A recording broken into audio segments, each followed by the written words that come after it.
Hey guys, welcome back to a new video. I'm Stephanie Fisher. I'm a licensed counselor here in the state of Michigan, and I'm owner and operator of In Progress Counseling.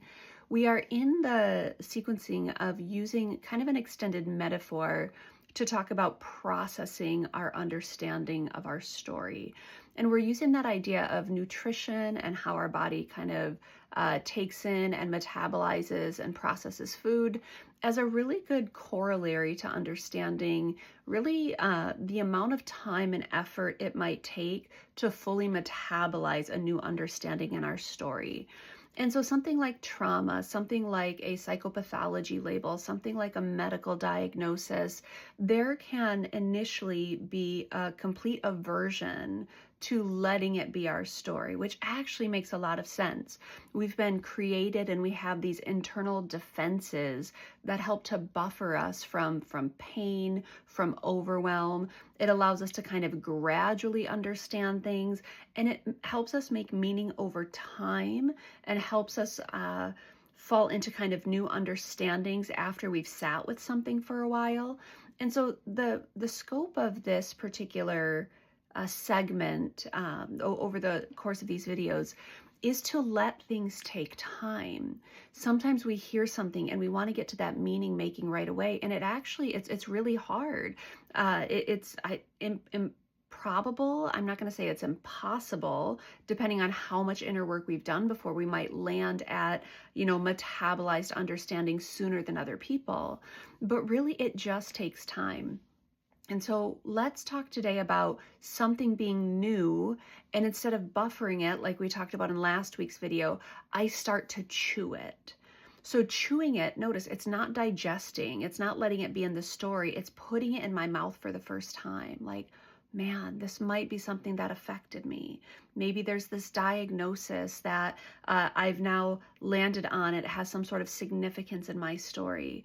Maybe there's a betrayal that's just happened and I'm ready to start moving towards it. Maybe there's a loss that's taken place. Maybe there's a new understanding where there's been secrecy and now there's clarity. When I first put it into my mouth, it's helpful to understand that things like medicine are bitter. Things that might actually be helpful for us. It's bitter sometimes. Things that taste bad, we have this knee-jerk reaction to like spat it back out. Very common, very typical.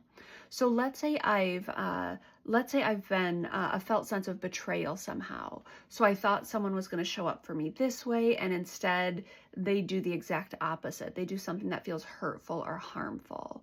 The first thing I might do is that denial, like we see in grief, like, no, they would never do that to me.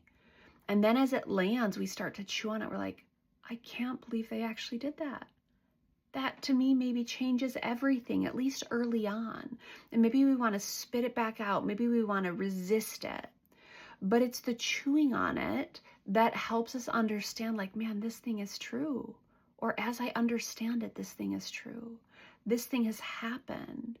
This thing is not flavorful. It's not good. I want to spit it back out, but I understand that this is true. This has happened.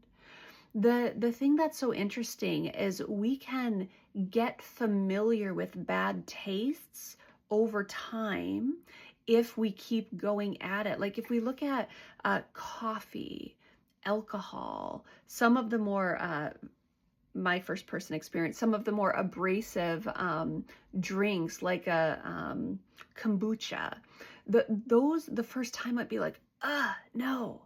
But if I were to keep trying them, sometimes we develop a taste for them. We develop not only a taste, but an excitement for them. And we know that's because, one of the reasons anyway, is because the taste buds actually regenerate. I think it's like every 2 weeks you get a new kind of new development of your taste buds, and they acclimate to your current diet. It's why when we're doing like a sugar detox, after about a week or two, you might have some of the head desire for the sugar, some of maybe even that dopamine hit, that excitatory response for sugar. But when you take something abrasive, abrasive is more the judgment of it. When you take something super sweet after you've laid off sugar for a while, it can have an abrasive, overwhelming sweetness to it because your taste buds have regenerated over the course of several weeks. So it's really cool science, but it also bears some resemblance when I start to chew on something, maybe a reality or a truth or a personal reflection or a personal awareness that I don't love, or something that's happened to me. The more we expose ourselves to it, the more our taste buds actually adapt to it. So it doesn't mean it will ever become delicious or delightful, but the chewing it or the taking several passes at it, it can at least become tolerable. It can be something that we become familiar with, and maybe we don't recoil or spit back out. That's that first step of starting to let something be what it is and chewing on it. That's our analogy for today. It doesn't mean we're ever going to like it, but if we chew on it, we let it be there, then we have next steps that can happen. And you just stay tuned for upcoming videos.